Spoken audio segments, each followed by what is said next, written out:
Hi everyone, it's Michael Eilbrock from Diesel Laptops, and I'm also still MJE Diagnostics as well because I still do work on the side on my side business. But anyway, reason why I'm doing this video today is I like looking at new tools, using different equipment, figuring out new ways to diagnose problems.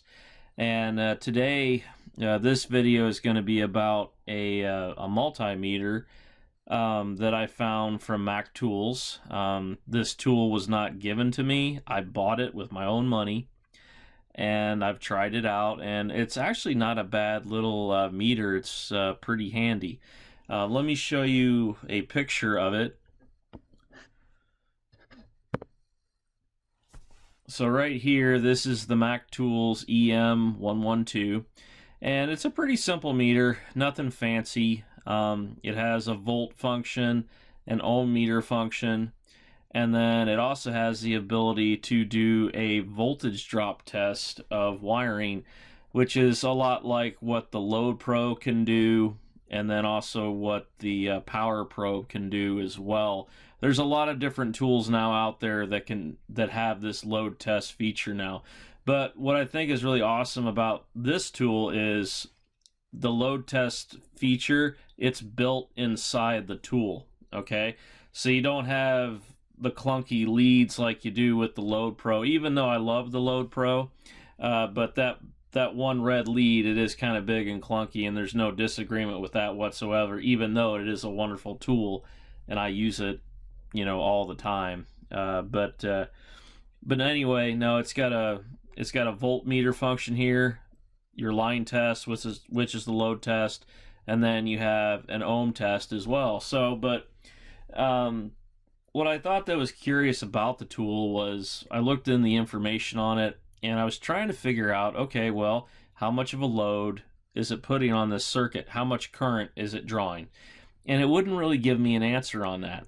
So, as many of you know how I am, I like to know why. I like to know how my equipment works so I can use it the best way that I can to help me find issues. Okay, so what I ended up doing is I hooked this tool up to a power supply, which just like a jump box basically. And then after that, then I got out a rheostat. Let me show you here. This is a 100 watt, 105, 100 ohm rheostat. And so I just took some measurements with it and loaded the circuit with it, and then I hooked up my scope to it to look at the drop in voltage and the current flow going through the tool when I would apply different resistances. So for the first one that I just did it with no resistance at all, basically. And I had like 3/10 of an ohm, which is practically nothing. So after I did 3/10 of an ohm, then I had I hooked up my scope to measure it. So let's get out of here, and then I'm going to show you that.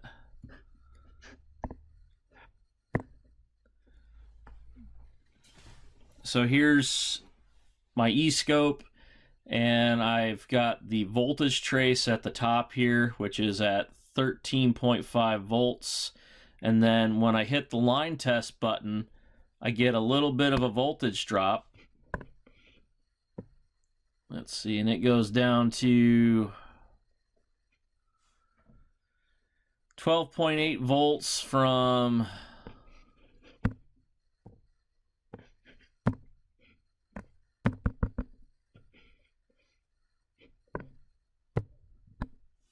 let's zoom in a little bit here.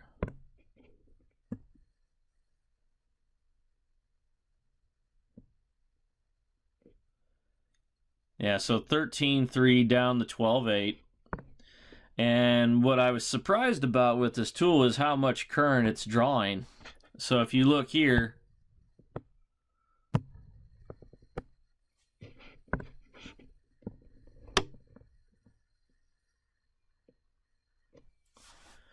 So it's drawn about 1.5, 1.6 amps, give or take. So that's a pretty decent load on the circuit. Now, how they're able to do this with this tooling is they're using electronics in it, and they're using a timer in there. So if you take this and you time this out on the scope on how long they're having this on for,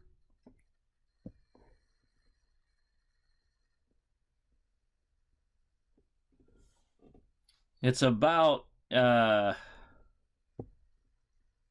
me remeasure that a bit. I'm sorry, forgive me. So about 140, or actually it's 143 milliseconds of time that this thing is on to load the circuit. Now, what's surprising about this is you would think that, well, man, that's not really very long at all, but it's just enough to put the load on that circuit to see if you've got corrosion in that circuit. It will show up, okay? So it's a pretty cool tool. It does work as it says it does. And I've actually used this in the field for a while as well, and it works good. It's good at finding corrosion in wiring.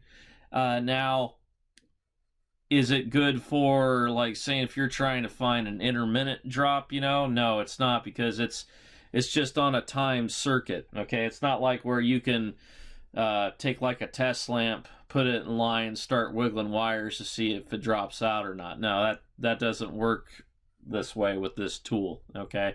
And then with the Load Pro, kind of the same. Even though with the Load Pro, I would cheat and I'd put a zip tie around the button, even though you're not supposed to do that.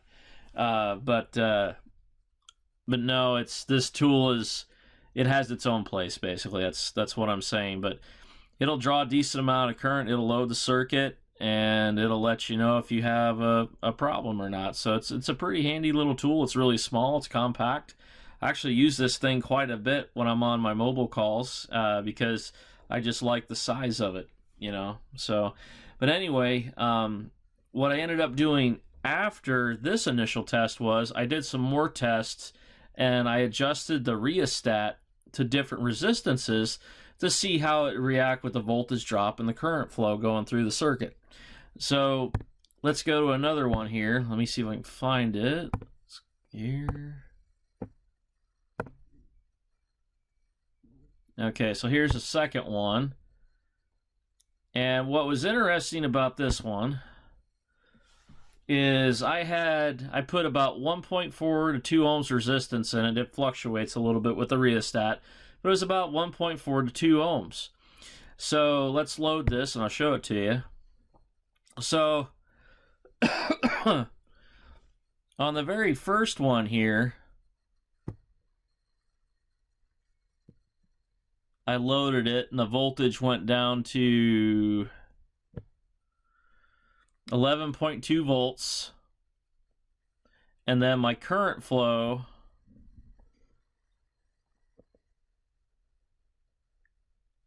it was about the same. It was about 1.5 amps.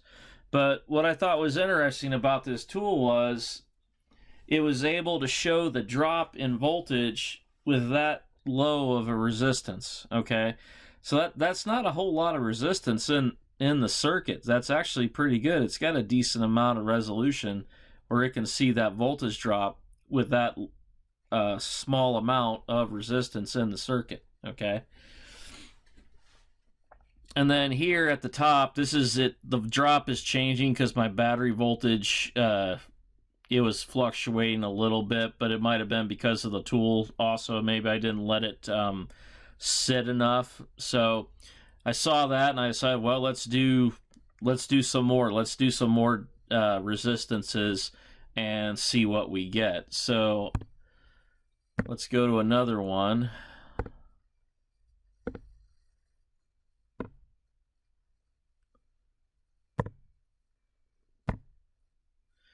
Okay, this one is 5 ohms of resistance. And that's pretty pretty amazing still. So at 5 ohms of resistance, it made the circuit drop down to almost 5.5 volts. And then my amperage flow, let's see, I think it was still about the same. Let's go in a little bit here. No, it dropped down a little bit. Yeah, we're about 1.4 amps. Okay, so that's it. That's at 5 ohms.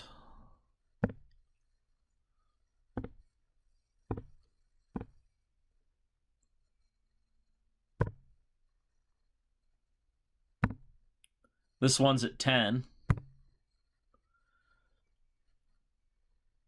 And the drop was maybe a tad bit lower. Yeah, 4.9. And then the current flow.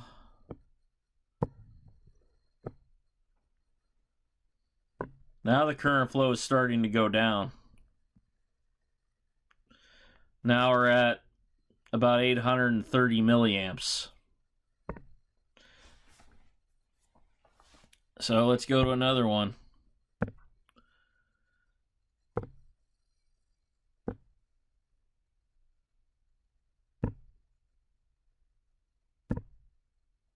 Okay, this one's 20 ohms of resistance. And as you can see by the scope screen, the voltage is dropping even more. Now we're at like 4.5, and then my current flow is about 500 milliamps. So if we go down here and just zoom in on this here, then measure it.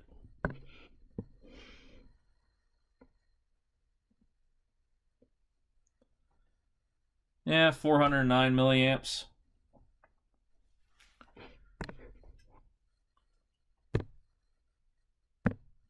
So let's go to another one.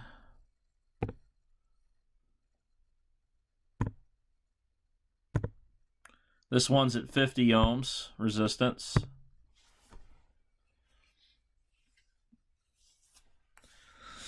Still got a huge voltage drop here.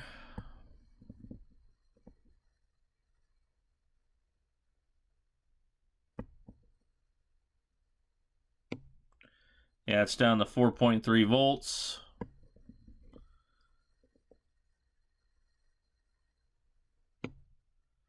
And our current's at like 250 milliamps almost. So, but no, this is basically showing that this tool works. It's got a pretty good resolution, especially for low resistance. I was actually surprised at how well it could do that. Let's see. Let's go. See, that's 50. And this one, yeah, this is 100 ohms. So 100 ohms resistance. And then it gets even worse. So now we're at, like, for a max current,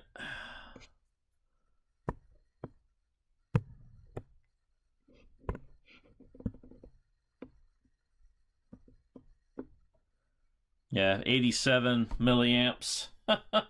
So that's, that's pretty much it. So it's a pretty good tool. It does work. Like I said, the only drawback is you can't latch it on. And I bet the reason why is because if you were to latch that on for that long, it would definitely generate a lot of heat. And I think the manufacturer is probably concerned about that. But it would be nice if maybe if they came out with a tool where it latched on for a little bit longer, or you could adjust how long you wanted to have the load on, so you could do some testing, and like put like a heat sink in there or something to help control the heat, so you don't burn out the load resistor. So, but anyway, I thought I'd just show that.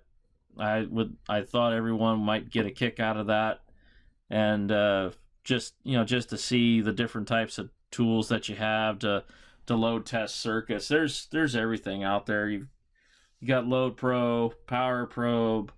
There's a whole bunch of different manufacturers that are doing this now.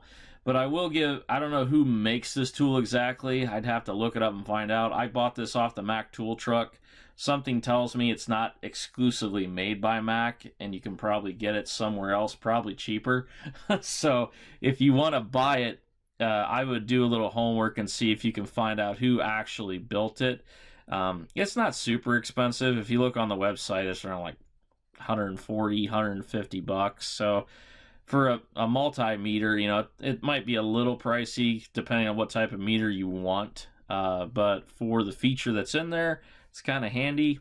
I didn't mind, you know, paying that amount of money. So, but anyway, no, I'll be doing more videos. Don't worry, I'll be doing videos, you know, with scopes, scanners, and all that stuff. I got lots of stuff planned now that I'm working with Diesel Laptops as an instructor for him at the Chicago location. I've got lots of stuff planned. I think everyone's going to be very pleased at what I'm going to offer. Okay, so anyway, I hope everyone has a good holiday. Take care, and I'll see you later.